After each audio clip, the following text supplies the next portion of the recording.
আমিও তোমাদেরকে জাহান্নামের দিক থেকে কোমর ধরে ধরে টেনে আনি, আর তোমরা শক্তি প্রয়োগ করে আমার থেকে ছুটে যাও। উম্মতের প্রতি কত দরদ থাকলে, কত মায়া থাকলে উম্মতের ব্যাপারে নবীজি এমন উপমা দিতে পারেন। শুধু তাই না, ওই উম্মতের ব্যাপারে নবীজির এত মায়া, এত মহব্বত, ভালোবাসা যে ওই উম্মতের দ্বারা আঘাতপ্রাপ্ত হওয়ার পরেও নবীজি কখনো ওই উম্মতের জন্য বদদোয়া করেন না। যখন মক্কার মানুষ নবীজির কথাগুলো মানে না, নবী চলে গেলেন তায়েফ, যেখানে তার শৈশবের কিছু সময় অতিবাহিত হয়েছে। হযরত যায়েদ রাদিয়াল্লাহু তাআলা আনহুকে নিয়ে চলে গেলেন তায়েফ। তায়েফের মানুষেরাও নবীজিকে চিনল না।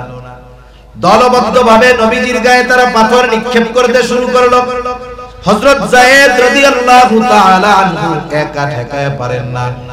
পাথরের আঘাতের মাত্রা কতটা বেশি ছিল। আয়েশা সিদ্দিকা রাদিয়াল্লাহু তাআলা আনহা নবীজির গায়ে একদিন দাগ দেখতে পাইলেন, দাগ। আয়েশা সিদ্দিকা রাদিয়াল্লাহু তাআলা আনহা বলে, ইয়া রাসূলুল্লাহ, আপনার পিঠে এইগুলো কিসের দাগ? আপনার কি কখনো বসন্ত হয়েছিল নাকি? নবীজি বলে, না আয়েশা, আমার কখনো বসন্ত হয় নাই। তাইলে এই দাগগুলো কিসের? নবীজি বলে, আয়েশা, আমি যখন তায়েফে দ্বীনের দাওয়াত দিতে গিয়েছিলাম, ওই তায়েফের মানুষ আমাকে যে পাথর নিক্ষেপ করেছিল, তাদের নিক্ষিপ্ত পাথরের আঘাতের দাগ এইগুলো। এর মানে বোঝা যায় নবীজিকে পাথর মারছে বড় বড় না ছোট? বড় পাথর, শুধু বড় পাথর। পাথরগুলো চোখা ধারালো ছিল, যার কারণে আঘাত লাগছে, গায়ে গর্ত হয়ে গেছে, রক্ত প্রবাহিত হয়েছে। নবীজির গা দিয়ে এই ধারালো পাথরের আঘাতে এত পরিমাণ রক্ত পড়েছে, পুরা গা জামা রক্তাক্ত হয়ে গেছে, রক্তে ভিজে গেছে। গা বেয়ে রক্ত পড়ে জুতার মধ্যে ঢুকে গেছে, রক্ত শুকায়া পা জুতার সাথে আটকে গেছে। স্বাভাবিক আমরা যারা রক্ত দান করেছি, 100 গ্রাম, 150 গ্রাম, 200 গ্রাম রক্ত নেওয়ার পরে অনেকে 2 ঘন্টা উঠতে পারে না। নবীজির গা রক্ত প্রবাহিত হয়েছে, নবীজি পড়ে যাইতেন, আবার উঠতেন, দাঁড়াইতেন, দাঁড়ায় বলতেন, বলো লা ইলাহা ইল্লাল্লাহ তুফলিহু। ও তায়েফবাসী, বলো লা ইলাহা ইল্লাল্লাহ তুফলিহু, সফল কাম হয়ে যাইবা, সফল হয়ে যাইবা। এইভাবে দিনভর দাওয়াত দিলেন নবী। রক্তাক্ত দেহ, প্রচুর পরিমাণ রক্ত প্রবাহিত হয়েছে, বের হয়েছে। দুর্বল নবী বিকাল বেলায় একটা আঙ্গুর বাগানের পাশে গিয়ে একটু বিশ্রাম নিচ্ছেন, আরাম করতেছেন। দুর্বল দেহ, জিবরাইল আলাইহিস সালাতু ওয়াস সালাম হাজির, এসে বলে, ইয়া রাসূলুল্লাহ, এই কওম আপনার সাথে কেমন আচরণ করেছে আল্লাহ তাআলা সব দেখছে। আজকে আমি একা আসি নাই, আমার সাথে আরেকজনকে পাঠানো হয়েছে, যেই ফেরেশতা ইতিপূর্বে কখনো আপনার নিকটে আসে নাই। নবীজি বলেন, ওই ফেরেশতা আমার কাছে আসলো, আমাকে সালাম দিল। সালাম বিনিময়ের পরে বলতেছে, ইয়া রাসূলুল্লাহ, এই সম্প্রদায় আপনার সাথে কেমন আচরণ করেছে আপনার মালিক জানে। তিনি আমাকে আপনার নির্দেশ পালন করার জন্য পাঠিয়েছেন। আপনি যা আদেশ করবেন তা বাস্তবে পরিণত করার নির্দেশ আল্লাহ তাআলা আমাকে দিয়েছেন। ইয়া রাসূলুল্লাহ, আপনি যদি নির্দেশ দেন, এই অবাধ্য তায়েফবাসীকে 2 দিকের পাহাড় দিয়ে, 2 পাহাড় দিয়ে এমন ভাবে পিষে দেওয়া হবে যে তায়েফবাসী পুরা অস্তিত্বহীন হয়ে যাবে। আমারে তো আল্লাহ পাঠাইছে আপনার অর্ডার মানতে, খালি অর্ডার দেন, দেখেন কি করি, একবারে নিশ্চিন্ত হয়ে যাবে। আমরা কতটা প্রতিশোধ পরায়ণ। 20 বছর আগে যদি কারো সাথে কোনো দ্বন্দ্ব থাকে, কেউ যদি আমাকে একটা কথা বলে থাকে, কেউ যদি আমাকে আঘাত করে থাকে, 20 বছর পরে যদি আমি কোনো পাওয়ার পাই, ক্ষমতা পাই, আমি চিন্তা করি যেই আঙ্গুল দিয়ে 20 বছর আগে আমার দিকে ধমক তুলছে, ওই আঙ্গুলই আমি ভেঙে ফেলব। এরকম আল্লাহর বান্দা নাই তো? প্রতিশোধ পরায়ণতা আমাদেরকে এতটা হিংস্র করে তুলেছে যে ক্ষুধার্ত কুকুরটাও এত হিংস্র নয়, ঠিক কিনা বলেন? প্রতিশোধ পরায়ণতা, প্রতিশোধ পরায়ণ। ক্ষুধার্ত হিংস্র কুকুরের চাইতেও হিংস্র বানায় ফেলছে কিছু মানুষকে। নবীজি কেমন ক্ষমাপরায়ণ ছিলেন নবী। ফেরেশতা যখন বলতেছে বলেন দুই দিকের পাহাড় দিয়ে এদেরকে পিষে দেই, নবীজি আরাম করতেছিলেন, এবার একটু উঠে বসলেন। আমার আপনার নবী এমনটা বলেন নাই, হালকা একটু দিয়া সাইজ করে দেন যাতে ভয় সঞ্চয় হয় অন্তরের মধ্যে। বরং নবীজি তখন বলতেছেন বাল আরজু আইয়াখরুজাল্লাহু মিন আসলাবিহিম মান ইয়াবুদুল্লাহা ওয়াহদাহু ওয়া লা ইউশরিকু বিহি শাইআ। কেমন যেন নবীজি বলতেছেন, আপনি তো বলতেছেন অর্ডার দেন দুই পাহাড় দিয়ে এদেরকে পিষে নিশ্চিহ্ন করে দেই, কিন্তু আমি তো এই মানুষগুলোর ব্যাপারে আল্লাহ তাআলার কাছে এই ব্যাপারে আশাবাদী যে আল্লাহ তাআলা এদের মধ্য থেকে এমন এক প্রজন্ম বের করবে, এমন এক কওম বের করবে, এমন এক সম্প্রদায় বের করবে যারা এক আল্লাহর ইবাদত করবে, তার সাথে কারো শরীক করবে না। আপনি বলতেছেন, আপনি নির্দেশ দেন এদের নিশ্চিহ্ন করে দেই, আর রাহমাতুল লিল আলামিন বলতেছে আরে এরা ঈমান না আনছে তাতে কি হইছে? আমি তো আল্লাহ তাআলার কাছে আশা করি এদের মধ্য থেকেই আল্লাহ তাআলা এমন মানুষ বের করবে যারা এক আল্লাহর ইবাদত করবে। সুবহানাল্লাহ। অবাধ্য এই উম্মতের প্রতিও নবীজির কত ভালোবাসা, নবীজির উম্মতের প্রতি দরদ মায়া কত। লম্বা সময় আরো হাদিস বলা যাবে, তবে কিছু কিছু বিষয় আছে যত বয়ান করা হোক, যত মানুষ সাক্ষ্য দিক, অনেক বিষয় আছে আমরা জানি না শুনি না, কিন্তু একজনের কথায় বিশ্বাস করে নেই, হয় কি হয় না? আপনারা তো চট্টগ্রামের মানুষ, অনেক আগের থেকে আপনারা বিভিন্ন দেশে ব্যবসা করেন, কারণ চট্টগ্রাম এটা হলো ব্যবসার রাজধানী। বিদেশে গেলে দেখা যায় চিটাগাং আর কই হায় রে মক্কা শরীফ আশেপাশে, জিজ্ঞাসা করলে কই কই সাতকানিয়া। মানে চট্টগ্রামের যত ব্যবসায়ী আছে ওর চট্টগ্রামের ব্যবসায়ী আরবে বেশি, আর মিনিমাম মনে হয় 50 থেকে 60% হবে সব সাতকানিয়া। দোকানে কাজ করে বাঙালি, বাড়ি কই সাতকানিয়া। কি অবস্থা! আল্লাহ তাআলা বরকত দিক আরো, বলি আমিন। আবার চিটাগাংয়ে প্রবাদও আছে, সাতকানিয়ার লোক ছাড়া ব্যবসা যাক আপ হয় না। টেরি বাজার যান, ওই জায়গায় যান, সব দোকানে সাতকানিয়ার লোক, সব দোকানে সাতকানিয়ার লোক। আল্লাহ তাআলা ব্যবসার এক যোগ্যতা এই সাতকানিয়ার মানুষকে দিয়েছে। আপনারা তো খুশি হন নাই? খুশি না? তাই খুশি হইলে কি কইবেন? আলহামদুলিল্লাহ কোন? আলহামদুলিল্লাহ। তা এই সাতকানিয়া মানুষ, সাতকানিয়ার মানুষরা সহ আগেও তো যখন মোবাইল ছিল না, টেলিফোন ছিল না, দেখার কোনো সুযোগ ছিল না, চিঠির জামানা ছিল, ওই সময় অনেক মানুষ প্রবাসে যাইতো। দেখা যাবে বিবাহ করছে, 3 মাস বাড়ি থাকছে, বিদেশে চলে গেছে। যখন বাড়ি ছিল ওই সময় আল্লাহ তাআলা তার স্ত্রীর গর্ভে একটা সন্তান আল্লাহ তাআলা দিয়েছে। 20 বছর পরে বাড়ি আসছে, এর মধ্যে ছেলেও বাপরে দেখে নাই, বাপও ছেলেরে দেখে নাই। ওই সময় তো আর দেখে দেখে কথা কওয়ানোর সুযোগ নেই। এখন দেখে নাই, দুইজন দুইজনকে চিনে না, চিঠিতে যতটুকু কথাবার্তা। এবার ওই লোক চিন্তা করছে ছেলে টেলে তো বড় হয়ে গেছে, বাড়ি একটা সারপ্রাইজ, সারপ্রাইজ মানে চমকায়া দিব সবাই। কোনো খবর টবর না দিয়া বাড়ি চলে আসছে। রাত 2টার সময় দরজায় টোকা দিছে, বাড়ি যায়, দরজা খোলো। এখন যুবক মানুষ 20 বছরের, রাত 2টায় টোকা দিলে তো ওই করবে। এখন যেই দরজা খুলছে দেখো অপরিচিত একজন মানুষ। কে আপনি? তুমি আমাকে চিনবা না, তোমার মা আমারে চিনবে। ওই পোলা তো পারলে লাঠি নিয়ে ওই বেটারে পিটাইতেছে। এই চেঁচামেচি শুরু হবে। এইবার জোর দিয়া মহিলা এসে বলবে, আরে বাবা তুমি ওরে চিনো নাই উনাকে? এই তো তোমার আব্বা। এখন বলেন তো, একটু আগে যে গরম টরম হয়েছিল, যখন এই মা এসে বলবে এই যেই তোমার আব্বা, ও বলবে নাকি আমি বিশ্বাস করি না? এই বলবে? মার এক কথায় যারে 20 বছর দেখে নাই, মুহূর্তের ভিতরে বললে ও আব্বা ভুল হয়ে গেছে, মাফ করে দেন, আমি তো আপনারে দেখি নাই, বেয়াদবি নিয়েন না। তাহলে দেখেন অনেক বিষয় আছে, একজন সাক্ষীর সাক্ষ্যর কারণে গোটা বড় বড় বিষয়কে আমরা বিশ্বাস করে নেই। নবীজি যে আমাদের ভালোবাসেন কোনো সন্দেহ আছে? এই যে ভালোবাসে এ ব্যাপারে স্বয়ং সাক্ষী দিচ্ছেন কে বলেন তো? আরো জোরে বলেন না কে?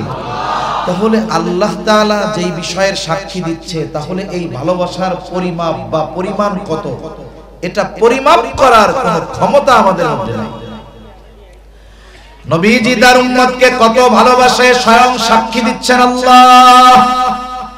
আল্লাহ রাব্বুল আলামিন বলেন, লাকাদ জাআকুম রাসূলুম মিন আনফুসিকুম আজিজুন আলাইহি মা আনিতুম হারিসুন আলাইকুম বিল মুমিনিনা রাউফুর রহিম।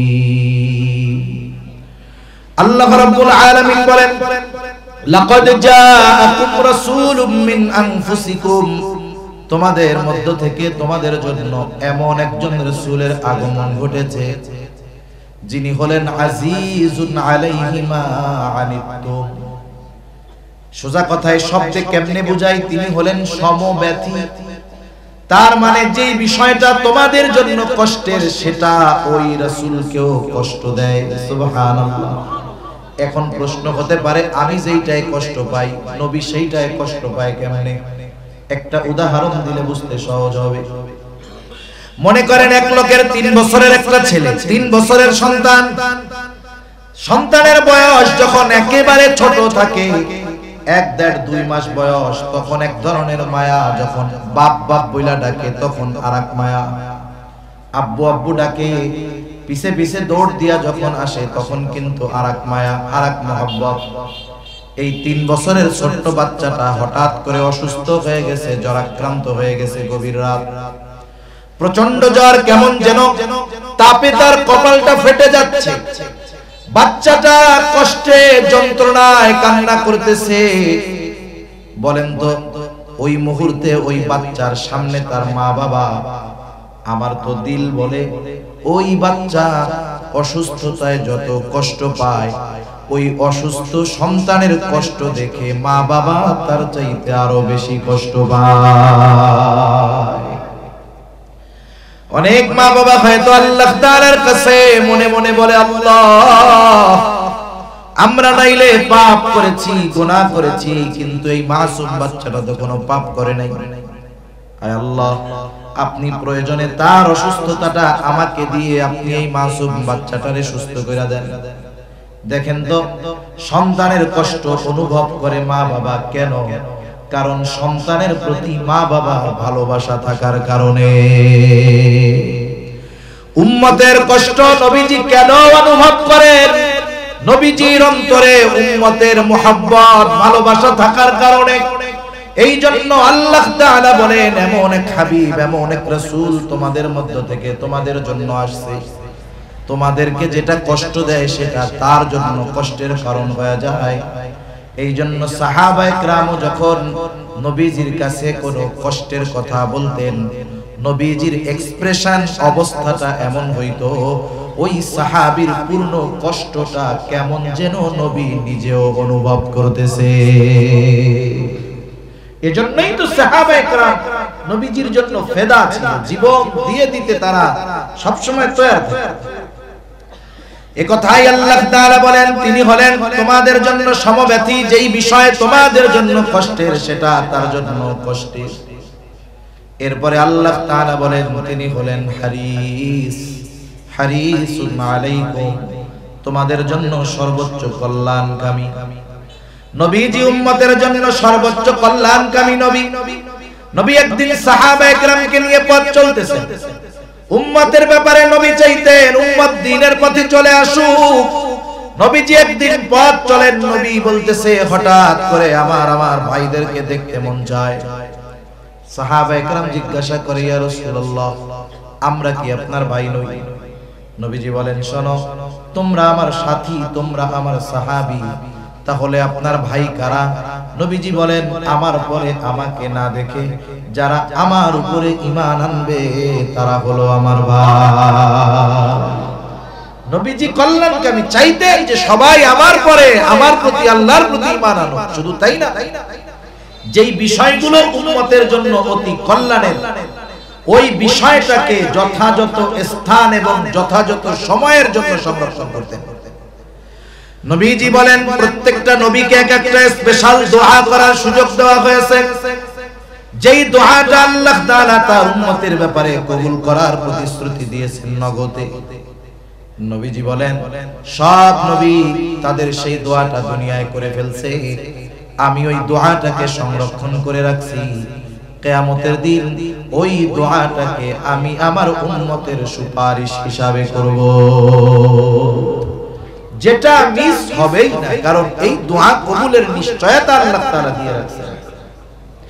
এজন্য নবীজি হলেন উম্মতের জন্য সর্বোচ্চ কল্যাণকামী। এরপরে আল্লাহ তাআলা স্পেশাল ভাবে মুমিনদের জন্য নবী কেমন, আল্লাহ তাআলা বলেন বিল মুমিনিনা রাউফুর রহিম, মুমিনদের জন্য নবী হলেন রাউফ, নবী হলেন রহিম। আপনারা জেনে থাকবেন আল্লাহ তাআলার কিছু গুণবাচক নাম আছে, এই নামগুলোর মধ্যে অন্যতম দুইটা নাম হলো রাউফুর রহিম। আল্লাহ রাউফুর রহিম, আল্লাহ তাআলা রাউফুর রহিম। অথচ এই দুইটা শব্দ নবীজি উম্মতের প্রতি কেমন সদয় দয়ালু, আল্লাহ তাআলা বলেন অতিশয় সদয় অতিশয় দয়ালু। এই গুণটা কার বলেন তো, একটু জোরে বলেন কার? আল্লাহ তাআলা। নবীজি মুমিনদের প্রতি কেমন সদয় আর মুমিনদের জন্য কেমন রহম দিন, এই কথা আমাদের বোঝানোর জন্য আল্লাহ তাআলা এমন দুইটা শব্দ নবীজির শানে ব্যবহার করছেন যা দুনিয়ার কোন মাখলুকের সাথে সম্পৃক্ত করা বৈধ নয়। নিজের সাথে শব্দ, কেউ যদি বলে অমুক পীর সাহেব রাউফুর রহিম, শিরক হবে। কি হবে বলেন? শিরক হবে। অথচ নবীজি তার উম্মতের প্রতি কেমন সদয় কেমন রহম দিন, এটা বোঝানোর জন্য আল্লাহ তাআলা নিজে তার নবীকে বলতেছে, কি বলতেছে? বিল মুমিনিনা রাউফুর রহিম।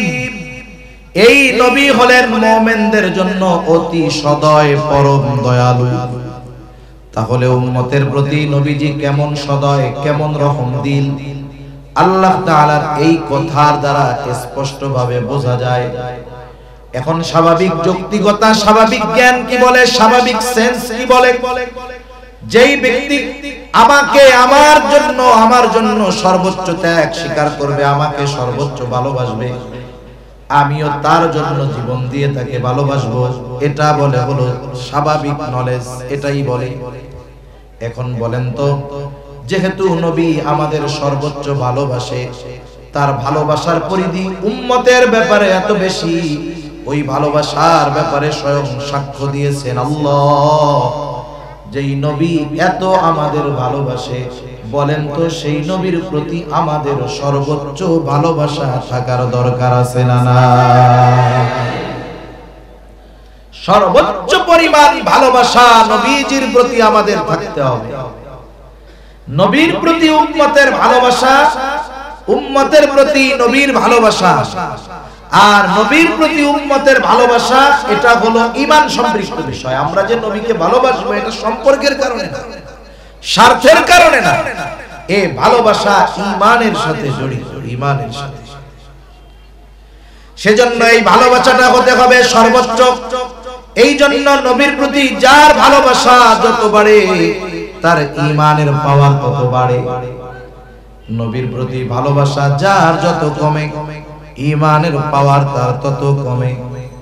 দুনিয়ার ভালোবাসা, স্বার্থবাসা, এটা কারণে আপ ডাউন হয়, কিন্তু নবীর ভালোবাসা কখনো ডাউন হওয়ার সুযোগ নেই, শুধু আপ হইতে হবে, বাড়তে হবে।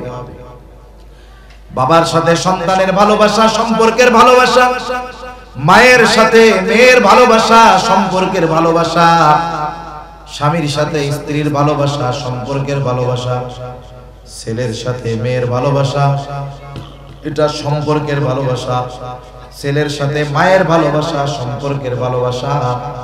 এই ভালোবাসা ঈমানের কারণে এক সময় শত্রুতাতেও পরিণত হতে পারে। যেই বাপরে ভালোবাসবে আল্লাহর জন্য, ওই বাপের সাথে দুশমনি হবেও আল্লাহর জন্য। কিন্তু নবীর সাথে বিরোধিতার তো কোনো সুযোগ নাই, ওখানে তো শুধু ভালোবাসা বাড়তেই হবে, ঠিক কিনা বলেন?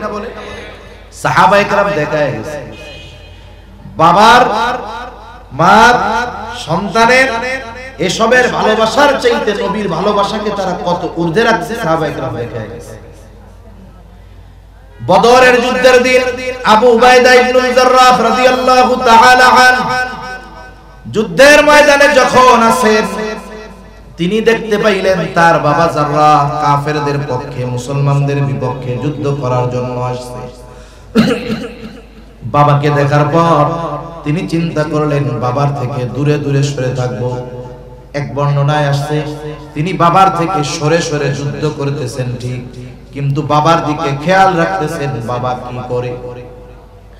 কারণ জাররাহ নবীর প্রতি সর্বোচ্চ বিদ্বেষ পোষণ করত। জাররাহ চিন্তা করছে আজকে যেহেতু লোকবল অস্ত্রের দিক দিয়ে আমরা শক্তিশালী, মুসলমানদেরকে সাইজ করে দেওয়া হবে, আর যদি মুহাম্মদকে দুনিয়া থেকে বিদায় করে দেওয়া যায় তাহলে তো সবই শেষ।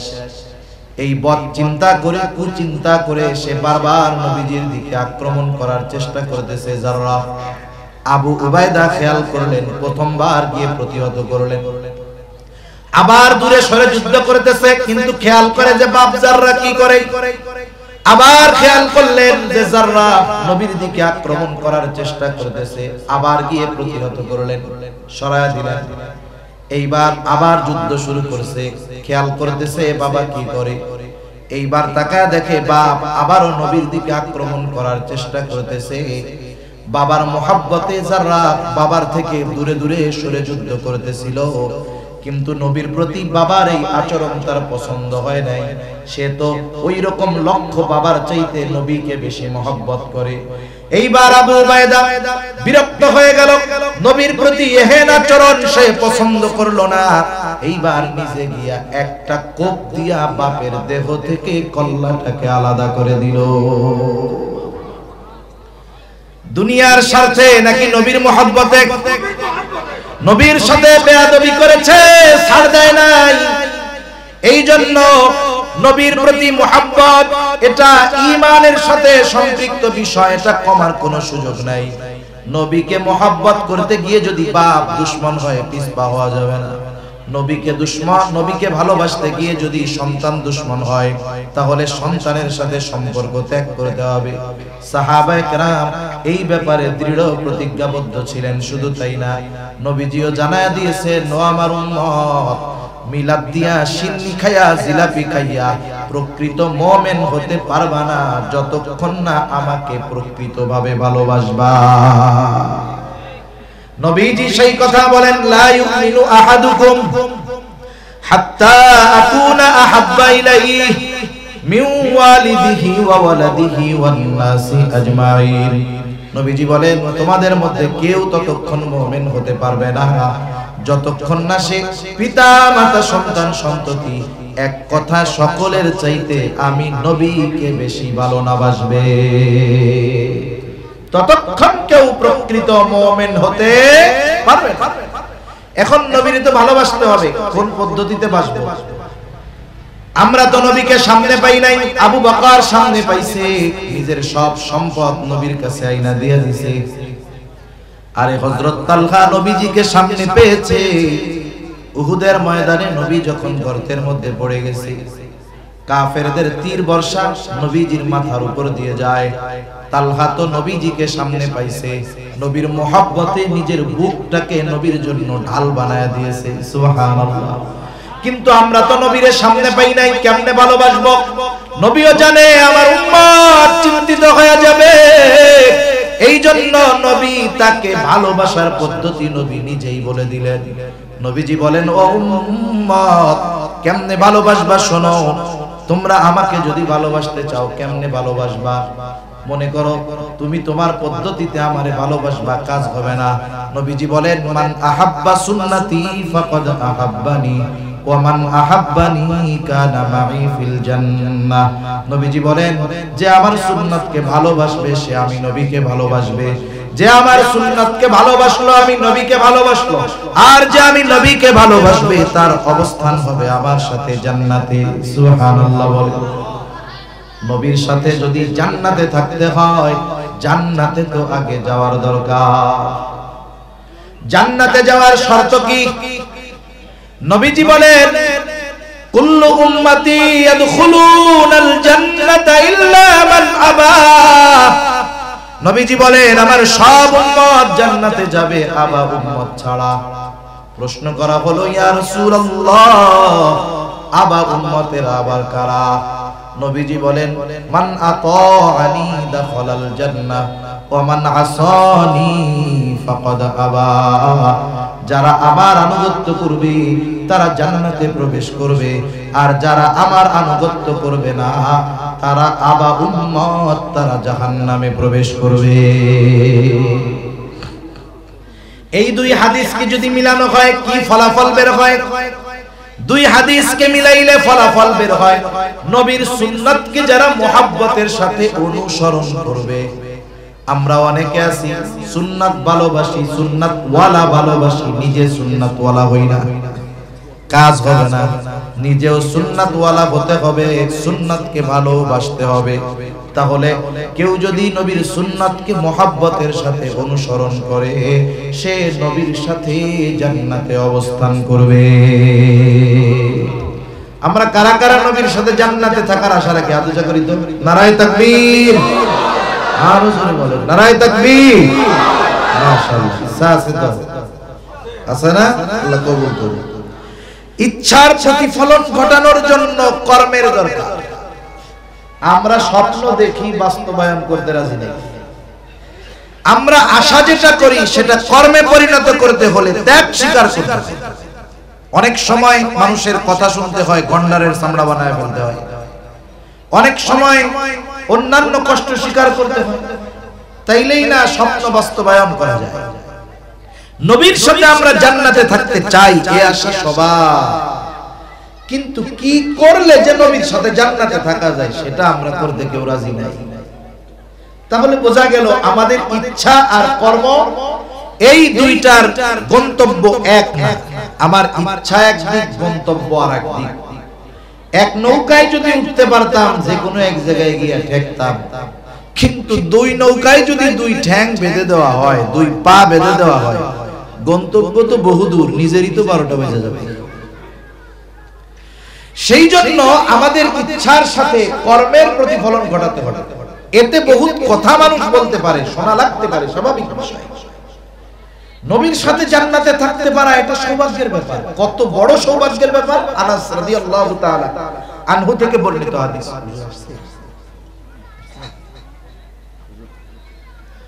আনাস রাদিয়াল্লাহু তাআলা আনহু থেকে বর্ণিত হাদিস,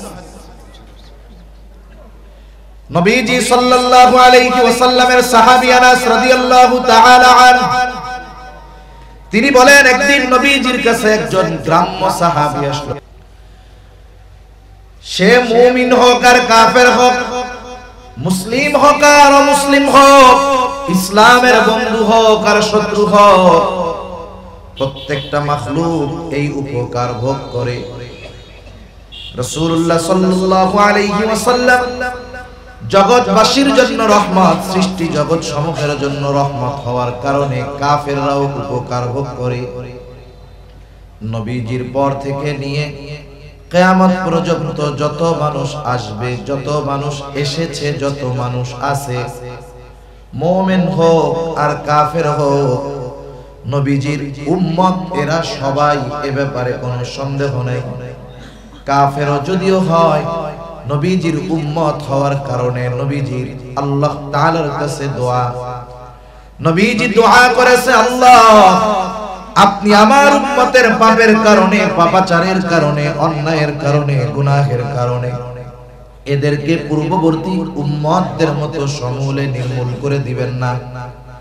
এই যে পাপ করার পরেও যে খাবার পাওয়া যায়, পাপ করার পরেও যে বেঁচে থাকা যায়, পাপ করার পরেও যে শাস্তি আসে না, এর অন্যতম কারণ হলো মুহাম্মাদুর রাসূলুল্লাহ সাল্লাল্লাহু আলাইহি ওয়াসাল্লাম। নবীজি মুমিনদের জন্য বিশেষ অনুগ্রহ, এই জন্য মুমিনদের প্রতি নবীজির স্পেশাল ভাবে দরদ ছিল। আবার দরদ সকল উম্মতের জন্য আছে। রাসূল আকরাম সাল্লাল্লাহু আলাইহি ওয়াসাল্লাম তার উম্মতদের জন্য দরদ ভালোবাসা কেমন ছিল? আব্দুল্লাহ ইবনে আমর ইবনুল আস রাদিয়াল্লাহু তাআলা আনহু থেকে বর্ণিত, তিনি বলেন আন্নান নাবিয়্য সাল্লাল্লাহু আলাইহি ওয়াসাল্লাম তাআলা মা নাযালা ফি ইব্রাহিম আলাইহিস সালাম। রাসূল আকরাম সাল্লাল্লাহু আলাইহি ওয়াসাল্লাম তিলাওয়াত করলেন কওল আল্লাহি আযজা ওয়া জাল্লা ফি ইব্রাহিম আলাইহিস সালাম। আল্লাহ তাআলা যা ইব্রাহিম আলাইহিস সালাতু ওয়াস সালামের ব্যাপারে বলেছেন, কি বলেছেন আল্লাহ ইব্রাহিম আলাইহিস সালামের ব্যাপারে? কোরআনুল কারীমের সূরা ইব্রাহিম, এই সূরার মধ্যে হযরত ইব্রাহিম আলাইহিস সালাতু ওয়াস সালাম তার গুনাহগার উম্মতদের জন্য আল্লাহ তাআলার কাছে ক্ষমা চেয়ে দোয়া করেছে। ওই দোয়াটা আল্লাহ তাআলা কোরআনুল কারীমের মধ্যে নাজিল করেছে। ওই দোয়া নবীজি তিলাওয়াত করতেছেন। দোয়াটা হলো ইব্রাহিম আলাইহিস সালাম দোয়া করে, রব্বি ইন্নাহুন্না আযলালনা কাসীরাম মিনান নাস। ও আমার রব, এই প্রতিমাগুলো, এই মূর্তিগুলো অধিকাংশ মানুষকে পথচ্যুত করে ফেলছে, পথভ্রষ্ট বানায় ফেলছে। ফামান তাবিআনি ফাইন্নাহু মিন্নি, তবে এদের মধ্য থেকে যারা আমার অনুসরণ করেছে, আমার আনুগত্য করেছে, আমার কথা মেনে মূর্তি পূজা বাদ দিয়ে ঈমান এনেছে, ও আল্লাহ এরা তো আমার দলভুক্ত, কিন্তু সবাই তো আর আমার কথা শুনে ঈমান আনে নাই। যদিও ঈমান আনে নাই, তথাপি তো এরা আমারই উম্মত। ইব্রাহিম আলাইহিস সালাম এরপরে কেমন যেন বলে, আল্লাহ ওমান আসানি ফাইন্নাকা গফুরুর রহিম। আর যারা আমার আনুগত্য করে নাই, নবীজি ইব্রাহিম আলাইহিস সালাম কেমন যেন বলেন, ওরা তো আমারও উম্মত, আপনি তো গফুর, আপনি তো রহিম, আপনি তো অতিশয় ক্ষমাশীল, পরম দয়ালু, আপনি আমার গুনাহগার উম্মত গুলাকেও মাফ করে দেন। কেমন যেন গুনাহগার উম্মতের ব্যাপারেও আল্লাহ তাআলার কাছে ক্ষমা প্রার্থনা করতেছেন ইব্রাহিম আলাইহিস সালাম। প্রত্যেকটা নবী তার উম্মতকে ভালোবাসে। নবী তার উম্মতকে কত ভালোবাসে! আমার আপনার নবীও আমাকে আপনাকে বেশি ভালোবাসে। সুবহানাল্লাহ। কোন সন্দেহ নাই, আমার আপনার নবী আমাকে আপনাকে আমার আপনার মা বাবার চাইতে বেশি ভালোবাসে। কোন সন্দেহ নাই, নবীজি আমি আমাকে যত ভালোবাসি, আমার চাইতে আমাকে নবী বেশি ভালোবাসে। একটা মানুষ আপনাকে আমাকে ভালোবাসে, এর বাস্তবতা কখন উপলব্ধি হয় বলেন তো? একজন আপনাকে বলে আমি আপনারে জীবন দিয়া ভালোবাসি, কিন্তু আপনি মুসিবতে পড়েছেন, বিপদে পড়েছেন, সে সবার আগে দৌড়াইয়া পালাইছে। বিপদ যাওয়ার পর আবার আইসা হাজির, আইসা বলে আমি আপনারে খুব ভালোবাসি। কি বলবেন? এই সিটিংবাজি আমার সাথে আর করো না। তুমি যদি সত্যি আমারে মোহাব্বত করতা, ওই বিপদের সময় তুমি সবচাইতে আগে আমার পক্ষে দাঁড়ায় যাইতা। ঠিক কিনা বলেন? দুনিয়ার মুসিবত, দুনিয়ার বিপদ, এটা কোনো বিপদ না, সামান্য বিষয়। সবচাইতে বড় মুসিবতে মানুষ পড়বে কিয়ামতের দিন। ওই কঠিন মুসিবতের দিন দুনিয়ায় মা যত ভালোবাসুক না কেন, বাবা যত মোহাব্বত করুক না কেন, ওই কঠিন মুসিবতের দিন বাবা তার সন্তানকে চিনবে না, মা তার সন্তানকে চিনবে না। আল্লাহ তাআলা বলেন, ইয়াউমা ইয়াফিরুল মারউ মিন আখিহি ওয়া উম্মিহি ওয়া আবিহি ওয়া সাহিবাতিহি ওয়া বানিহি লিকুল্লি ইমরিইন মিনহুম ইয়াউমাইযিন শা'নুন ইউগনি। আল্লাহ তাআলা বলেন, কিয়ামতের দিন ভাই ভাইয়ের থেকে পলায়ন করবে। ওয়া উম্মিহি ওয়া আবিহি, পিতা মাতার থেকে পলায়ন করবে। ওয়া সাহিবাতিহি ওয়া বানিহি, স্ত্রী সন্তানদের থেকে পলায়ন করবে। কেউ চাইবে না কারো সাথে হাসরের ময়দানে দেখা হয়ে যাক। বরং মানুষ এমনও বলবে, আল্লাহ আপনি দুনিয়ার সবাইকে জাহান্নামে দিয়ে হলেও আমাকে মাফ করে দেন, আমাকে জান্নাত দিয়ে দেন।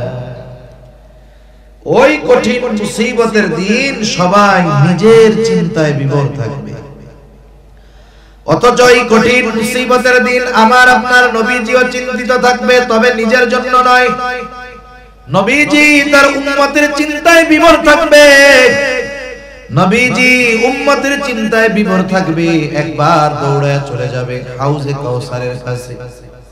না জানি নবীর কোন উম্মত হাউজে কাউসারের পানি পান থেকে মাহরুম হয়ে যায়। আর একবার দৌড়ায় চলে যাবে মিজানের কাছে। না জানি কোন উম্মত ওজনের পাল্লায় ধরা পড়ে যায়। আর একবার দৌড়ায় চলে যাবেন নবী জাহান্নামের কাছে। না জানি তার কোন উম্মতকে জাহান্নামে দিয়ে দেওয়া হয়। আর একবার দৌড়ায় সুপারিশের প্রয়োজন নবীজি চলে যাবেন আল্লাহর কুদরতি কদমে সিজদায় লুটায় পড়বেন। এক কথায় নবীজি চিন্তিত পেরেশান। শুধু তাই না, সব নবী জান্নাত অভিমুখে রওনা হয়ে যাবে। নবীজি হাসরের ময়দানে থাকবেন, জান্নাতের দরজা খোলা হবে না, জান্নাতের দরজা বন্ধ থাকবে। জিজ্ঞাসা করা হবে, কি ব্যাপার জান্নাতের দরজা খোলো না কেন? ফেরেশতারা জবাব দিবে, যিনি আসলে খোলা হবে তিনি আসেন নাই। কে তিনি? তিনি হলেন মুহাম্মাদুর রাসূলুল্লাহ সাল্লাল্লাহু আলাইহি ওয়াসাল্লাম। কোথায় তিনি? হাসরের ময়দানে অবস্থান করতেছে। যতক্ষণ না নবী তার প্রত্যেকটা উম্মত যার মধ্যে যারা পরিমাণ ঈমান হলেও আছে তার ব্যাপারে যতক্ষণ আল্লাহ তাআলার পক্ষ থেকে জান্নাতের নিশ্চয়তা, ক্ষমার নিশ্চয়তা না পাবে, ততক্ষণ আমার আপনার নবী নিজে জান্নাতে প্রবেশ করবে না। যেই দিন মা চিনবে না, বাবা চিনবে না, ভাই চিনবে না, যেই সন্তানের জন্য রক্ত পানি করে উপার্জন করে বাবা, সেই সন্তান চিনবে না, ওই কঠিন দিন আমার আপনার নবী কিন্তু বলবে না। তাহলে বুঝে থাকলে জবাব দিবেন, বলেন তো মা বাবা বেশি ভালোবাসে নাকি নবী বেশি ভালোবাসে? কোনো সন্দেহ নাই, নবীজি সবচাইতে বেশি ভালোবাসে। প্রত্যেক নবী তার উম্মতকে ভালোবাসে। বরং কিছু কিছু সময় এমনটা হয় ভালো যে তার চাইতে খারাপটার জন্য চিন্তা আরো বেশি হয়। আমি মাঝে মধ্যেই বলি, মনে করেন এক বাবার 5 ছেলে, এক মার 5 ছেলে, 4 জন ভালো, বুজুর্গ, মুত্তাকি, পরহেজগার, আবেদ, সব দিক দিয়ে ভালো, ঘটনা করে না। কিন্তু 5 নম্বর ছেলেটা সর্বোচ্চ পর্যায়ের মন্দ। 4 জনের ভালোকে যদি একদিকে দেওয়া হয়, একজনের খারাপির পাল্লা আরো বেশি ভারী হবে, এত খারাপ। বলেন তো মা বাবা ওই ভালো 4 জনের জন্য চিন্তা বেশি করে নাকি খারাপটার জন্য বেশি করে? বলেন তো মা বাবা যখন দোয়া করে, দোয়ার মধ্যে 4 জনের ব্যাপারে বেশি দোয়া করে নাকি খারাপটার জন্য বেশি দোয়া করে? সন্তান খারাপ হওয়ার পরেও মা বাবা ওই সন্তানকে দূরে ঠেলে দেয় না, মা বাবা ওই সন্তানকে বের করে দেয় না। কেন? বলে মহব্বতের কারণে। সন্তান এই জন্য যত খারাপ হোক তাকে দূরে ঠেলে দেওয়া যায় না।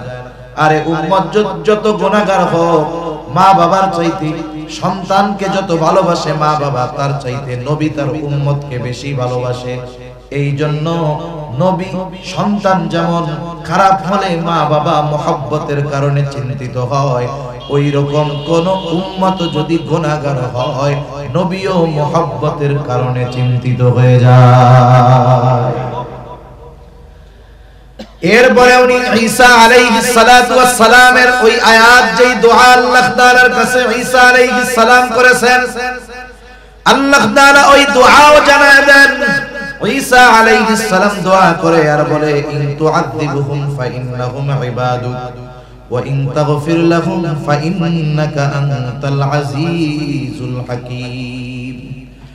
ঈসা আলাইহিস সালাম আল্লাহ তাআলার কাছে বলে, ইন তুআযিবুহুম ফাইন্নাহুম ইবাদুক, আপনি যদি তাদেরকে শাস্তি দেন তারা তো আপনারই বান্দা, ওয়া ইন তাগফির লাহুম, আল্লাহ আপনি যদি তাদেরকে ক্ষমা করে দেন, মাফ করে দেন, তারা তো আপনারই বান্দা।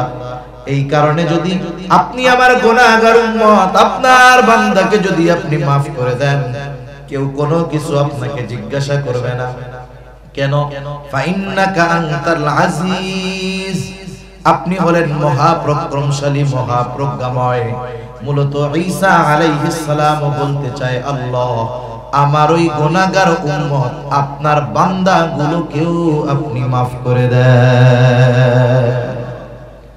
দুই নবী দোয়া করছে তার গুনাহগার উম্মতের ব্যাপারে। আল্লাহ তাআলা নবীজিকে জানাইছেন, নবীজি ওই দুই নবীর দোয়া তিলাওয়াত করেছেন। অনেক সময় কিছু বিষয় আছে আপনি আমি একটা কাজ করব কিন্তু মনে নাই, ভুলে গেছি। কথার কথা বাসার থেকে বলছে যে ছেলেটাকে ফোন দিতে হবে, মেয়েটারে ফোন দিতে হবে, বাজারে গিয়ে মোবাইলে টাকা রিচার্জ করে দিয়ে, জরুরি বিষয়। এখন আপনি বাজারে গিয়ে চা খাইতে বসছেন, এখন ভুলে গেছেন, মনে নাই। একটু পরে যে কোনো কারণে উঠছেন, সামনে টাকা রিচার্জের দোকান, অথবা আরেকজন বন্ধু আপনারে বলতেছে আমি একটু ওইদিকে যাই। কেন? বলে আমার টাকা রিচার্জ করতে হবে। এখন বলেন তো, যে ভুলে গেছিল তার মনে পড়ে যায় না? হ্যাঁ রে, আমারও তো করতে হবে, বাসার থেকে 2 ঘন্টা আগে ভুলে গেছে, আমি ভুলে গেছিলাম। নবীজি যখন দুই নবীর দোয়া তিলাওয়াত করলেন যা তারা উম্মতের ব্যাপারে করছে, এইবার নবীজির অন্তরে তার উম্মতের মুহাব্বতের ঢেউ জাগ্রত হয়ে গেছে। নবীজিও এইবার গুনাহগার উম্মতের জন্য দোয়া করে। বর্ণনাকারী বলতেছেন, ফারাফা ইয়াদাই ওয়া ক্বালা আল্লাহুম্মা উম্মতি উম্মতি ওয়া বাকা। নবীজি হাত দুটো উঁচু করলেন, হাত দুটো উঁচু করে বলতেছে, আল্লাহ আমার উম্মত, আমার উম্মত। সাথে সাথে ওজর ধারায় চোখ দিয়ে অশ্রু পড়তেছে, নবীজি কান্না করতেছে আর বলে আমার উম্মত, আমার উম্মত। আর কিছুই নবীজি বলেন না, যদিও বাক্য বলতেছে এতটুকু আমার উম্মত, কিন্তু মূলত নবীজি কি বলতে চায়, দুনিয়ার কেউ জানুক আর না জানুক, বুঝুক আর না বুঝুক, যিনি জানেন যিনি বোঝেন তিনি কে? আল্লাহ তাআলা সব জানেন, বুঝেন। এরপরেও আল্লাহ তাআলা তার হাবিবের জবান দিয়ে শুনতে চায় কান্নার কারণ। মনে করেন বৃহস্পতিবার বিকাল বেলা মাদ্রাসার ছোট ছোট ছাত্ররা 4 বছর 5, 6, 7 বছর বয়স, নতুন নতুন মাদ্রাসায় ভর্তি করে দিয়ে গেছে মা বাপ। এতকাল মা বাবা হাতে তুইলা, কোলে তুইলা, গালে তুইলা খাওয়াইছে। এখন বৃহস্পতিবার বিকাল বেলায় মাদ্রাসা ছুটি হয়, ও তো জানে। এখন মা বাবার জন্য কলিজার মধ্যে পড়তেছে, হুজুরের কাছে গিয়া বইসা শুধু কান্না করতেছে। বৃহস্পতিবার আসরের পরে শুধু কান্দে, কান্না করে। এখন বলেন তো, এই ছোট বাচ্চা, মক্তবের বাচ্চাটা বৃহস্পতিবার বিকাল বেলায় যদি হুজুরের সামনে গিয়া কান্না করে, বলেন তো এই কান্নার কারণ আপনারা কি বুঝেন? কি জন্য কান্না করে বলেন তো? ছুটি চায়, বাড়িতে যাবে। আপনারা যেহেতু বুঝলেন, তাইলে হুজুরে মনে হয় হুজুরের সামনে কান্না করলে বোঝে না যে এই পোলা কেন কান্না করে, বুঝে না? বুঝে। এরপরেও কি বলে, কান্না করো কেন? ও আরো কান্নার গিয়ার বাড়ায় বলে, যতই কান্না কেটি করো কোনো লাভ নাই। কি জন্য কান্দতেছো এটা আগে কও, এরপরে হলো সিদ্ধান্ত। এবার কান্দতে কান্দতে পরাণ পড়তেছে, বাড়ি যাও, আমার কাছে যাও। হুজুর একটা হাসি দিয়া কি বলে, আচ্ছা ঠিক আছে যাও, আগামীকাল সন্ধ্যার আগে আবার চলে আসবে। এখন কান্নার কারণ ওস্তাদ বোঝার পরেও কেন ছাত্রের মুখ দিয়ে শুনতে চায়? এটা ওস্তাদ ছাত্রের একটা মহব্বতের বহিঃপ্রকাশ। আল্লাহ তাআলা সব কিছু জানার পরেও কেন তার হাবিবের মুখ দিয়ে শুনতে চায়?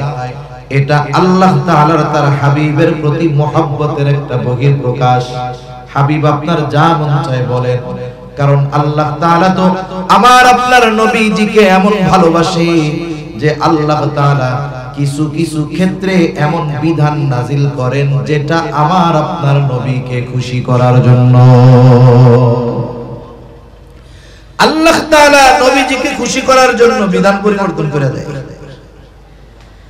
রাসূল আকরাম সাল্লাল্লাহু আলাইহি ওয়াসাল্লাম যখন মক্কা থেকে মদিনায় হিজরত করে গেছেন, মদিনায় যখন হিজরত করেছেন, মদিনা থেকে কিবলা ছিল বাইতুল মুকাদ্দাসের দিকে।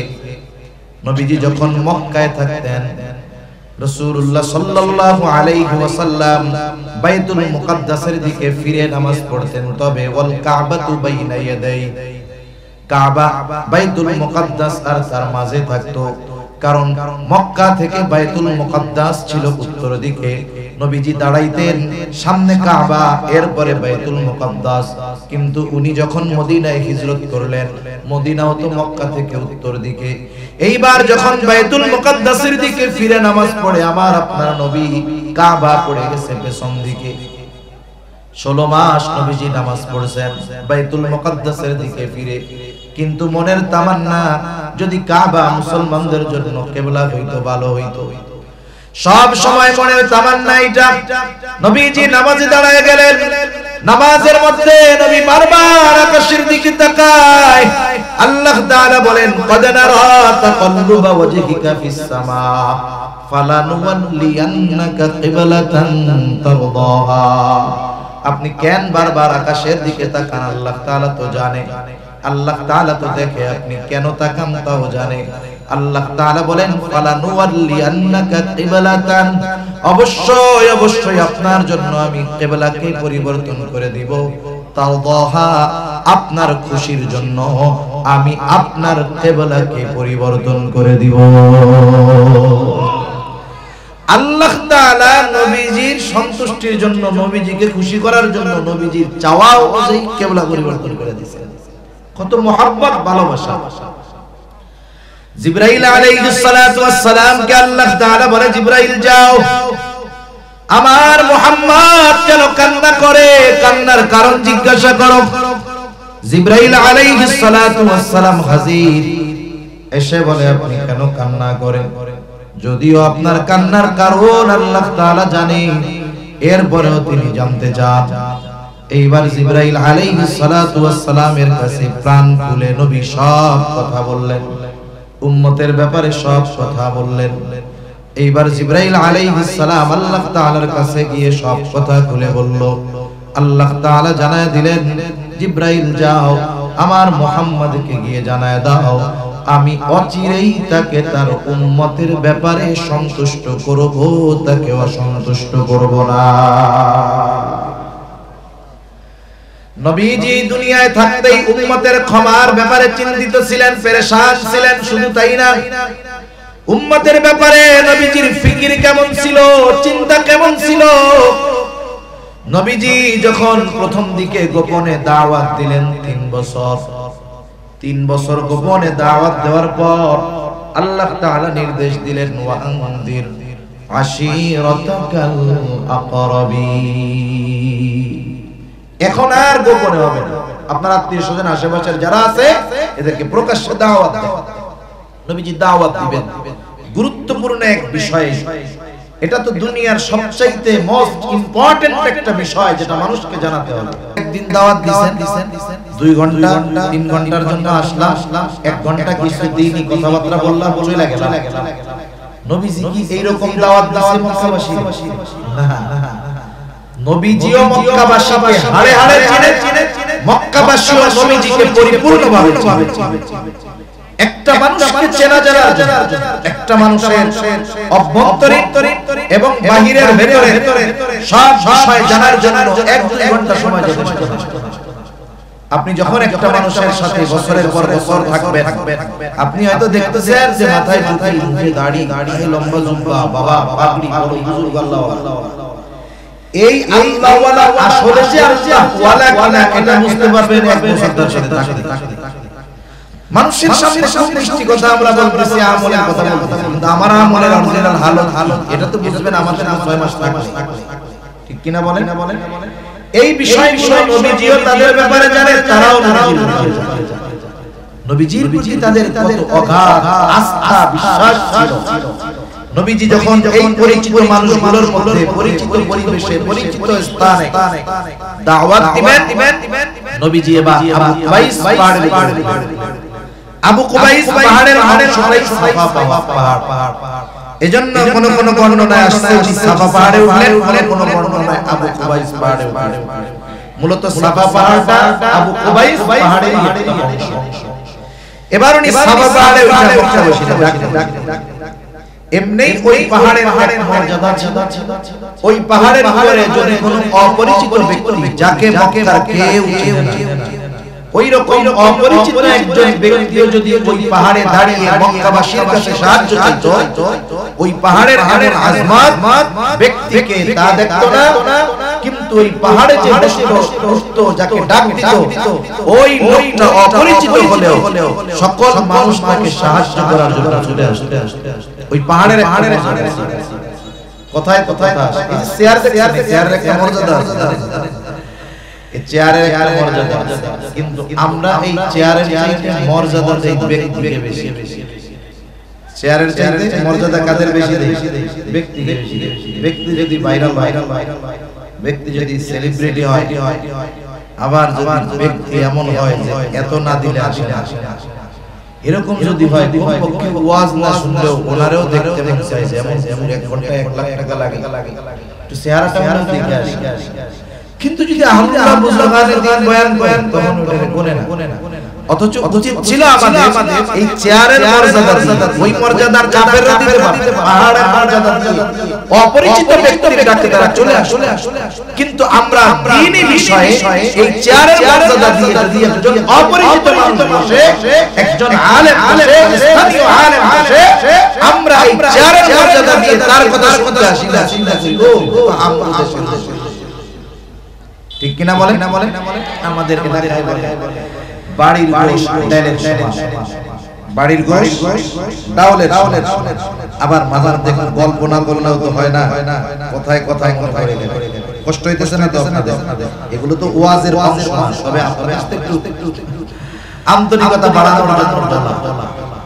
অনেক সময় অন্যের বাড়ির পিঠা মজা লাগে, অন্যের বাড়ির পিঠা কি লাগে? মজা লাগে। আমরা তো দেখছি চিটাগাঙে তো আল্লাহ তাআলা অনেক শাইখুল ইসলাম বয়ান করতেছে, আসরের পরে বয়ান করতেছে, লোকজন 5-7 জন 8 জন বসা। আব্দুল হালিম বুখারী রাহিমাহুল্লাহ আসরের পরে বয়ান করতেছে, আফসোস লাগে আওয়াম নাইলে না ওই এলাকায় যিনি গেছেন সফিয়া মাদ্রাসার মুস্তামিম আব্দুল হালিম বুখারী রাহিমাহুল্লাহ আলাইহি, ওই এলাকার ওলামায়ে কেরাম জায়গায় ছিল, মসজিদের ইমাম মুয়াজ্জিনরা কোথায় ছিল, তারা আয়েশা জুড়ে বসে 100 জন। এই লোকগুলো আমাদের কি মনে করছেন? আমাদের অথচ অঞ্চলে অনেক দূরে একটা দিনের জন্য ওনাদের পিছনে বছরের পর বছর পাওয়া যায়। তা যাই হোক, অনেক সময় অন্যের বাড়ির পিঠা মজা লাগে, এটা ঠিক না। নিজের ঘরের স্ত্রী যদি রান্না করে খারাপ হইলেও মজা মজা, খারাপ হইলেও কি বলতে হয়? মজা বলতে হয়। মজা না হইলেও ফায়দা হয়ে যায়। মনে করেন একজন স্বামী বাসায় এবার স্ত্রী মজার খাবার পিঠাই সে নিজেই রান্না কিন্তু গোপন এখন স্বামীরে খাওয়া দাওয়া দিছে, এটা বলে এটা কে দিছে? এই তো পাশের বাসা থেকে একজন দিছে। খাওয়া দাওয়া শেষ, কেমন খুব মজা, তো ভাবির হাতের রান্না খুব মজা, পিঠাটা খুব স্বাদ। কে বলে সত্য কথা বলে? হ্যাঁ বলে এই পিঠাটা তো আমি আপনার জন্য রান্না করেছি, এই জন্যই তো বাসি পিঠা যখন কইছে পাশের বাসার খুব মজা লাগছে, যখন ওয়াইফ কইছে আমি রান্না করেছি আপনার, তখন কি বলে বন্ধ কইতেছে। তা উচিত কি স্ত্রী রান্না করছে তরকারিতে লবণ যত মশলা দিস না কেন, যদি লবণ না দেয় ওই তরকারির স্বাদ হবে না। আপনি খাইলেন, এখন দেখলেন যে লবণ কম হয় নাই, আপনি লবণ নিলেন, জিজ্ঞাসা করতে পারেন বা আপনি বলতে পারেন খুব মজা হয়েছে তরকারিটা, আলহামদুলিল্লাহ। মহিলাদের অভ্যাস হলো স্বামী যদি প্রশংসা করে অধিকাংশ ক্ষেত্রে বিশ্বাস করে। যখন আপনি বলবেন খুব মজা হয়েছে, আপনি কথা বিশ্বাস জীবনেও করেন, সে নিজে আগে টেস্ট করে আবার দেখবে আসলে মজা হয়েছে। এইবার যদি দেখে যে মুখে নেওয়ার পরে লবণ হয় নাই, তাহলে তো স্বাদই হয় নাই, সে লজ্জিত হবে, সাথে সাথে আনন্দিত হবে যে স্বাদ না লাগার পরেও আমার স্বামী আমার সাথে একটু গরম কথা বলে। আর যদি স্বাদ হয় আনন্দিত হবে যে আলহামদুলিল্লাহ আমার স্বামী আমার প্রশংসা করছে। এই জন্য কাছের মানুষ, ঘরের মানুষ যারা, এদের কদর মূল্যায়ন করার দরকার। সে যেই হোক আর যাই হোক, উলামায়ে কেরাম বলে তো আরো বেশি করার দরকার, ঠিক কিনা বলি? ওই যে কথা থেকে গেলাম আমরা চেয়ারের কদর করার যোগ্যতা অর্জন করব। আল্লাহ বুঝবার তৌফিক দান করুন। এই চেয়ারগুলো এগুলো নবীদের ওয়ারিসের চেয়ার। যেমন প্রত্যেকটা হাদিস যারা পড়ে, হাদিসের সনদের ধারাবাহিকতা চেয়ারগুলো এরকম ধারাবাহিকতা। তাই আবু উবাইস পাহাড়ের মর্যাদা উপরে উঠে যদি কোনো ব্যক্তি কোনো কথা বলতো, অপরিচিত হলেও পাহাড়ের মর্যাদা দিয়ে তারা ওই ব্যক্তির কথা শুনতো। ওই পাহাড়ে উঠছে মুহাম্মাদুর রাসূলুল্লাহ সাল্লাল্লাহু আলাইহি ওয়াসাল্লাম। আজকে আর কি করে নাই, একবারে সবাই চলে আসে। মুহাম্মদ কি বলবে? নবীজি জিজ্ঞাসা করেছে, আমি যদি তোমাদেরকে বলি এই পাহাড়ের পেছন থেকে পাদদেশে একদল অশ্বারোহী সৈন্য আক্রমণ করার জন্য ভূত পেতে আছে, তোমরা কি আমার কথা বিশ্বাস করো না? উপস্থিত সব মানুষ সমস্বরে বলল, কেন নয়, অবশ্যই তোমার কথা আমরা বিশ্বাস করি। কেন করি? এই কারণটাও মক্কাবাসী বলেছে, হাদিসের মধ্যে আসছে, বিশ্বাস করি কারণ মুহাম্মদ ইতিপূর্বে তোমাকে কখনো আমরা মিথ্যাবাদী পাই না। নবীজির সত্যবাদিতার সাক্ষী মক্কার কাফেররা। ওই নবীজি যখন চিরন্তন সত্য কথাগুলো তাদের সামনে তুলে ধরছে, কাফেররা এবার নবীজির এই কথাকে প্রত্যাখ্যান করছে। একটা জিনিস দূরের একজন যদি আমার কথা অস্বীকার করে সাময়িক কষ্ট লাগতে পারে, কিন্তু আমার ঘরের আমার চেনা জানা যাদের সাথে যুগের পর যুগ অতিবাহিত হয়েছে, এই ধরনের মানুষ যদি আমার কোন সত্য কথা অস্বীকার করে, বলেন কষ্ট লাগবে কি লাগবে না? অবশ্যই। নবীজির কষ্ট পেয়েছেন, আহারে মানুষগুলোর সাথে শৈশব যৌবন অতিবাহিত হয়েছে, অথচ এরা আমার এই সত্য কথাটাকে বিশ্বাস করতেছে না। নবীজি চিন্তিত হয়ে গেলেন, কষ্টে চিন্তায় খানা দানা বন্ধ হয়ে গেল। নবীজি পেরেশান, খানা দানা বন্ধ, অসুস্থ হয়ে গেছেন। অসুস্থতার মাত্রা এতটা বেশি ছিল, আল্লাহ রাব্বুল আলামিন আয়াত নাযিল করে বলেন, লাআল্লাকা বাখিউন নাফসাকা আল্লা ইয়াকুনু মুমিনিন। আল্লাহ রাব্বুল আলামিন বলেন, হাবিব এরা ঈমান না আনার কারণে আপনি নিজেকে নিজে নিঃশেষ করে দিচ্ছেন, কিন্তু মুখে ঠেলে দিচ্ছেন। তাহলে মুহাম্মদ ঈমান না আনার কারণে নবীকে চিন্তিত হতেন, কত পেরেশানি হতেন। আল্লাহ তাআলার এই কালাম দ্বারা এটা বোঝা যায়। শুধু তাই না, মুহাব্বতের মানুষের ব্যাপারে চিন্তিত বেশি থাকে, যদিও সে মন্দ হয়।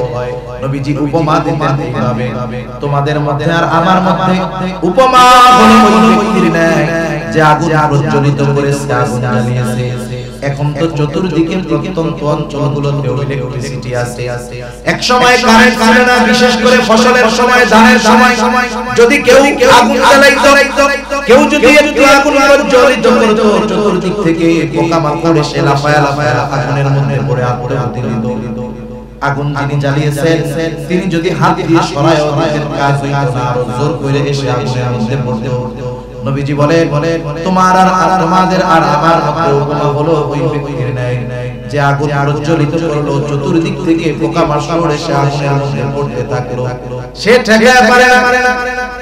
সভাপতি হযরত মাওলানা লোকমান নদভী হাফিজাহুল্লাহ, সদরে মুহতামিম বাইতুস সালাম মাদ্রাসা। আজকের এই মাহফিলের সম্মানিত প্রধান অতিথি, বিশেষ অতিথিবৃন্দ সহ সম্মানিত শ্রদ্ধেয় উলামায়ে কেরাম, সামনে উপস্থিত মুরব্বিয়ানে কেরাম, সমবয়সী যুবক বন্ধু, স্নেহের ছোট ভাই এবং পর্দার অন্তরালে অবস্থানরত সম্মানিত শ্রদ্ধা মা বোন, দয়াময় আল্লাহ রাব্বুল আলামিনের দরবারে অগণিত শুকর যে মহান মালিক আমাদের হায়াতে বরকত দিয়ে সুস্থ রেখে দীর্ঘ সময় পর্যন্ত পীরে কামেল আল্লামা শাহ আনোয়ার হোসেন সাহেব বারাকাল্লাহু ফি হায়াতি, সকলে বলি আমিন। হযরতের জবান থেকে খুবই গুরুত্বপূর্ণ কথা আপনারা শুনতেছিলেন। আমিও আপনাদের খেদমতে কিছু কথা বলবার নিয়তে পবিত্র কোরআনুল কারীমের সূরা তাওবা থেকে একটা আয়াত ও রাসূল আকরাম সাল্লাল্লাহু আলাইহি ওয়াসাল্লামের অগণিত হাদিস থেকে একটা হাদিস পাঠ করেছি। আল্লাহ তাআলার কাছে তৌফিক চাই, আল্লাহ তাআলা অল্প সময়ের মধ্যে কিছু কথা আমাকে আপনাদের খেদমতে বলার সুযোগ করে দেন, যে কথাগুলো আমাদের সবার দুনিয়া এবং আখিরাতের জন্য কল্যাণকর হয়। সকলে বলি আমিন। আজকের মাহফিলের অন্যতম প্রধান আকর্ষণ হযরতুল আল্লামা মাওলানা আব্দুল বাসিত খান সিরাজি হাফিজাহুল্লাহ হযরত আসতেছেন। হযরত আসার আগ পর্যন্ত হয়তো আমি আপনাদেরকে একটু কষ্ট দেব। যতটুকু সময় হযরত আসার আগ পর্যন্ত আমরা কথা বলবো, শুনবো, আল্লাহ তাআলা আমাকে ইখলাসের সাথে বলবার, আমাদের সকলকে ইখলাসের সাথে শুনবার ও আমলের কথাগুলোর উপরে আমল করবার তৌফিক দান করেন। সম্মানিত উপস্থিতি, আল্লাহ তাআলা এই দুনিয়াতে আমাদেরকে বিভিন্ন ধরনের অগণিত নিয়ামত দিয়েছেন। এই যে আমরা দ্বীনি এক মজলিসে বসতে পেরেছি, এটাও আমাদের জন্য একটা নিয়ামত। একটা জাতিকে যদি আল্লাহ থেকে দূরে সরাতে হয়, সর্বপ্রথম যেই স্কিমগুলো দরকার, যেই উদ্দেশ্যগুলো দরকার, দ্বীন প্রচার, দ্বীন প্রসার, দ্বীন শিক্ষা, দ্বীনের প্রচার প্রসার এবং দ্বীন শিক্ষার মাধ্যমগুলোকে নষ্ট করে দিতে হয়। এই বিষয়টা ইসলাম বিদ্বেষীরা খুব ভালো মতো জানে। যেহেতু কিছু বিষয়ের নিয়ন্ত্রণ সাধারণ মানুষের করার ক্ষমতা নাই, এই কারণে ওই বিষয়টা ইসলাম বিদ্বেষীদের নিয়ন্ত্রণ করাটা সহজ। যেমন আমাদের দেশের শিক্ষা ব্যবস্থা, বলেন তো সাধারণ একজন মানুষের বা আম জনতার এই ক্ষমতা কি আছে যে শিক্ষা ব্যবস্থা, কারিকুলাম প্রণয়ন, প্রয়োগ করা? এই সুযোগ ক্ষমতা সাধারণ মানুষের মধ্যে নাই। এজন্য দেখবেন যারা শিক্ষা প্রণয়ন করে, আমাদের দেশের সন্তানদের সিলেবাস প্রণয়ন করে, অধিকাংশ ইসলাম বিদ্বেষীদের পা চাটা গোলাম। যার কারণে শিক্ষা ব্যবস্থা থেকে ইসলাম উঠায়া দেওয়াটাকেই ওরা মনে করে আধুনিকতা, এটাই মনে করে ওদের সফলতা। কিন্তু বাস্তবতা হলো জেনারেল শিক্ষা কারিকুলাম আজ থেকে 30 বছর আগে জেনারেল শিক্ষা অর্জনের মাধ্যমে একটা ছেলে যতটুকু আদব লেহাজ শিখতে পারত, দ্বীন শিখতে পারত স্কুল থেকে 30-40 বছর আগে, বাস্তবতা হলো এই সময়ে তার এক বিন্দুও এই জেনারেল শিক্ষার মাধ্যমে সন্তানেরা অর্জন করতে পারে না। ঠিক কিনা বলেন? আমাদের দেশে অনেক মাদ্রাসা আলহামদুলিল্লাহ, অনেকে তো এমনও বলে ব্যাঙের ছাতার মতো মাদ্রাসা গজায় উঠতেছে, নাউজুবিল্লাহ বলে। এরপরেও সমীকরণ হলো সারা দেশের যত শিক্ষার্থী আছে, পড়াশোনা যারা করে, এদের মধ্যে সর্বোচ্চ 5 থেকে 7% মাদ্রাসায় পড়ে, বাকি 93% পড়াশোনা করে জেনারেল কারিকুলাম স্কুলের মধ্যে। যদি 93% ছাত্রছাত্রী যেখানে পড়ে, ওই পড়াশোনা থেকে, ওই সিলেবাস থেকে যদি ইসলামকে দূর করা যায়, বিনষ্ট করা যায়, বাদ দেওয়া যায়, তাহলে ওই 93% ছাত্রছাত্রীর মধ্য থেকে হয়তো আগামীর প্রধানমন্ত্রী হবে, আগামীর প্রেসিডেন্ট হবে। ওকে দিয়ে ইসলাম দূর করানো লাগবে না, বরং ও যে শিক্ষা অর্জন করছে ওই শিক্ষাই তাকে ইসলাম দূর করতে সহযোগিতা করবে। ঠিক কিনা বলেন? সেজন্য আমি যে কথার থেকে গেলাম অন্যদিকে চলে যাচ্ছি, আমি ওইদিকে আর যাব না। যে নেয়ামত, এই দ্বীন প্রচার প্রসার শিক্ষার যেই মাধ্যমগুলো আছে, এগুলো আমাদের জন্য নেয়ামত। সেজন্য মাদ্রাসা শিক্ষা ব্যবস্থা, মাদ্রাসাগুলো এটা আমাদের জন্য নেয়ামত। দ্বীন প্রচার প্রসারের যত মাধ্যম আছে, দাওয়াত ও তাবলীগ, এগুলো আমাদের জন্য নেয়ামত। হক্কানি পীর মাশায়েখের খানকা, যেখান থেকে সাধারণ অনেক মানুষ দ্বীন শিখে আত্মশুদ্ধি অর্জন করে, এগুলো আমাদের জন্য নেয়ামত। সাথে সাথে আমাদের উপমহাদেশে এই যে দ্বীন প্রচার প্রসারের একটা মাধ্যম, এই ওয়াজ মাহফিল, এটাও আমাদের জন্য একটা নেয়ামত। আল্লাহ সুবহানাহু ওয়া তাআলা নেয়ামতের যথাযথ কদর করলে, কৃতজ্ঞতা প্রকাশ করলে, ওই নেয়ামতকে আল্লাহ তাআলা আরো বাড়ায় দেয়। নেয়ামতের মাধ্যমে মানুষ বেশি বেশি উপকৃত হতে পারে, কিন্তু যখন ওই নেয়ামতের সদ্ব্যবহার করা না হয়, তখন ওই নেয়ামতটা প্রথমে আল্লাহ তাআলা ছিনায় নেন, এরপরে নেয়ামতের কৃতজ্ঞতা প্রকাশ না করার কারণে, নেয়ামতের সদ্ব্যবহার না করার কারণে আল্লাহ তাআলা শাস্তিও দেন। সেজন্য এই দ্বীনি মাহফিলগুলো যেহেতু নেয়ামত, এই দ্বীনি মাহফিলগুলো আয়োজক, বক্তা, শ্রোতা একেবারে যে যেইভাবেই সম্পৃক্ত হোক, আমাদের সকলকেই ইখলাস ওয়ালা হওয়ার দরকার, ঠিক কিনা বলেন? সেজন্য আমরা দোয়া করি আল্লাহ তাআলা আমাদের সকলকে পরিপূর্ণ ইখলাসের অধিকারী হওয়ার তৌফিক আল্লাহ দান করেন।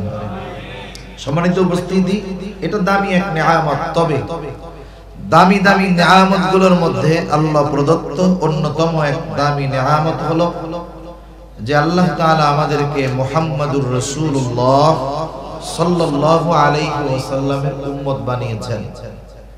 এটা অনেক দামি নেয়ামত। শুধু তাই না, স্পেশালি ভাবে মুমিনদের জন্য আল্লাহ তাআলা মুহাম্মাদুর রাসূলুল্লাহ সাল্লাল্লাহু আলাইহি ওয়াসাল্লামকে বিশেষ অনুগ্রহ হিসাবে ঘোষণা দিয়েছেন। আল্লাহ তাআলাই বলেন, লাকাদ মান্নাল্লাহু আলাল মুমিনিনা ইয বা'আসা ফীহিম রাসূলাম মিন আনফুসিহিম। আল্লাহ রাব্বুল আলামিন বলেন, মুমিনদের উপর আল্লাহ তাআলার বিশেষ অনুগ্রহ যে তিনি তাদের মধ্য থেকে তাদের জন্য একজন রাসূল প্রেরণ করেছেন। রাসূল আকরাম সাল্লাল্লাহু আলাইহি ওয়াসাল্লাম হলেন মুমিনদের জন্য বিশেষ অনুগ্রহ। এই আয়াতের ব্যাখ্যায় ইমাম তাবারী রাহমাতুল্লাহি আলাইহি বলেন, যদিও নবী মুমিনদের জন্য আল্লাহ তাআলার পক্ষ থেকে বিশেষ অনুগ্রহ, তথাপি তিনি তো রাহমাতুল লিল আলামিন, আর রাহমাতুল লিল আলামিন হওয়ার কারণে গোটা দুনিয়ার সকল সৃষ্টি তিনি রাহমাতুল লিল আলামিন হওয়ার উপকার ভোগ করে।